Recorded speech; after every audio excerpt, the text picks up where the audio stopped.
All exam कट्टा या YouTube चॅनलवर भविष्यातील सर्व प्राध्यापकांचं सहर्ष स्वागत। मित्रांनो, आज आपण या व्हिडिओमध्ये PhD प्रवेशाची दोनदा संधी ही जी बातमी आहे त्या संदर्भात माहिती घेणार आहोत। बघा, आपण मागील काही दिवसांपासून म्हणजे 27 मार्चपासून आपण पाहत आहात की यानंतरनं जर आपल्याला PhD करायची असेल तर आपल्याला काय करावं लागणार आहे, नेट परीक्षा द्यावी लागणार आहे।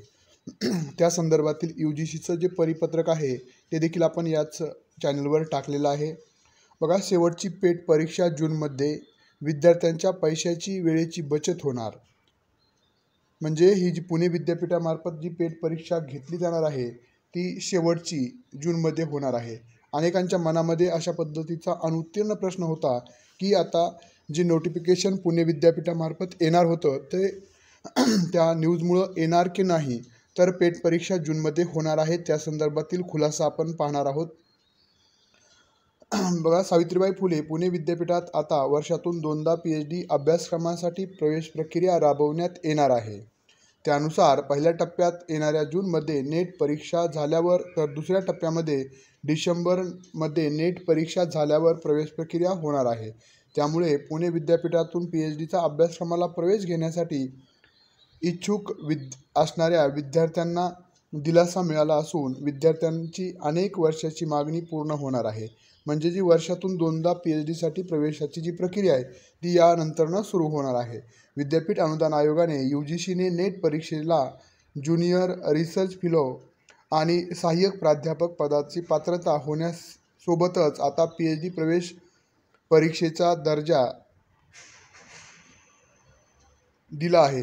त्यामुळे देशातील विद्यापीठे आणि उच्च शिक्षण संस्थांनी स्वतंत्रपणे PhD प्रवेश परीक्षा घेण्याऐवजी नेटच्याच परीक्षेच्या गुणावर PhD अभ्यासक्रमाला प्रवेश द्यावा अशा सूचना दिल्या आहेत।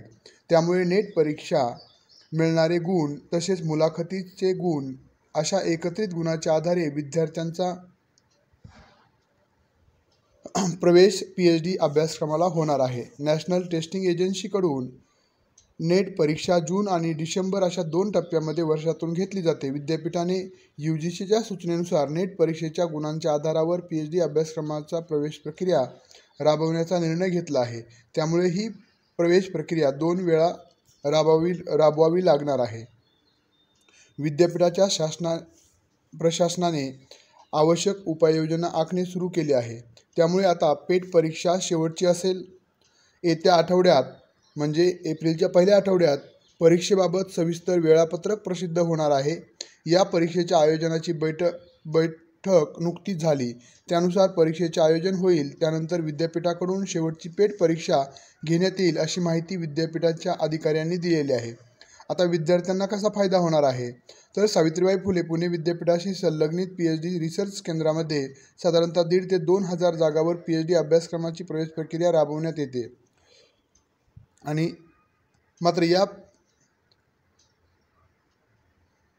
त्यासाठी पेट परीक्षा प्रामुख्याने घेण्यात येते। मात्र या पेट परीक्षेबाबत दरवर्षी अनिश्चितता असते। पुण्यासह अनेक ठिकाणचे विद्यार्थी या परीक्षेची वाट पाहतात। आता नेटच्या आधारे PhD होणारा प्रवेश नेहमी ठरल्याप्रमाणे जून आणि डिसेंबर अशा 2 सत्रामध्ये होणार आहे। म्हणजे एक महत्त्वाचे बदल काय असणार आहे, यापूर्वी कसं होतं की वर्षातून तुम्हाला एकदाच पेट परीक्षा द्यायची आणि त्यानुसार तुमचं ॲडमिशन मिळायचं, तर यावेळेस आता आपल्याला 2 वेळेस तुम्हाला PhDसाठी प्रवेश मिळणार आहे। एक महत्त्वाचा बदल आहे। त्यानंतरनं बघा, सावित्रीबाई फुले पुणे विद्यापीठात अधिकाधिक विद्यार्थ्यांना संशोधनाची संधी मिळवण्याच्या दृष्टीने प्रशासनाचे प्रयत्न सुरू आहेत। त्यानुसार नेट परीक्षेच्या गुणावर PhD अभ्यासक्रमाच्या प्रवेश प्रक्रिया राबवण्यात येणार आहे। तर नेट परीक्षेचे जे फायदे बघितले आपण, तर नेट परीक्षेचे फायदे आहेत विद्यार्थ्यांना एकाच परीक्षेतून ज्युनियर रिसर्च फेलोशिप आणि सहाय्यक प्राध्यापक पदाची पात्रता होण्यासह यानंतरनं तिसरा जो पर्याय PhDला देखील प्रवेश घेता येईल। विद्यार्थ्यांच्या पैसे आणि वेळ अशा दोनही मोठ्या प्रमाणात बचत होईल। त्यानंतर विद्यापीठासोबत इतर सहकारी आणि केंद्रीय विद्यापीठातही PhDला प्रवेश मिळणार आहे। म्हणजे जे केंद्रीय विद्यापीठ आहेत त्यांच्यासाठीची पेट परीक्षा वेगळी कोणतीही प्रोसेस करावी लागणार नाही आहे। त्यानंतर नेट जी परीक्षा आहे ठरल्याप्रमाणे जून आणि डिसेंबरमध्ये होत असल्याने विद्यार्थ्यांना अभ्यासाचे नियोजन करण्याची सुविधा मिळणार आहे. अशा पद्धतीचं या बातमीमध्ये आपण पाहू शकतो की नेट परीक्षेचे जे फायदे आहेत इथून पुढे PhDसाठी प्रवेशासाठी असणार आहेत. पण आपल्याला शेवटची जी पेट परीक्षा आहे, इतर विद्यापीठाच्या पेट परीक्षा होऊन गेलेल्या आहेत, पण पुणे विद्यापीठाची पेट परीक्षा रखडली होती. ती आता या आठवड्यामध्ये त्याचं ॲप्लिकेशन सुरू होतील आणि शेवटची जी पेट परीक्षा आहे होईल. त्यामुळे जे विद्यार्थी पुणे विद्यापीठांतर्गत PhD करू इच्छित आहेत त्यांना निश्चितच याचा फायदा किंवा दिलासा देणार आहे. या नेटपासून म्हणजे या पेट थ्रू त्यांचं PhD ॲडमिशन होऊ शकतं. ज्या विद्यार्थ्यांना पेट संदर्भातील काही अडचणी असतील किंवा काही तयारी करायची असेल तर निश्चितच आपल्या ऑल एक्झाम कट्टा या ॲपच्या माध्यमातून देखील आपण PhDसाठी रिसर्च ॲप्टिट्यूड असेल, त्यानंतर अध्यापनविषयक अभियोग्यता असेल, त्यानंतर मेंटल ॲबिलिटी या सर्व संदर्भातील आपण छोटेखानी कोर्सेस सुरू केलेला आहे. निश्चितच आपल्याला पेट परीक्षेसाठी फायदा होणार आहे आणि नेट परीक्षेसाठीचा आपण कोर्सेस 14 एप्रिलपासून सुरू करणार आहोत. ज्या विद्यार्थ्यांना पेट परीक्षेसाठी जॉईन करायचं असेल त्यांनी ती निश्चितच 96 89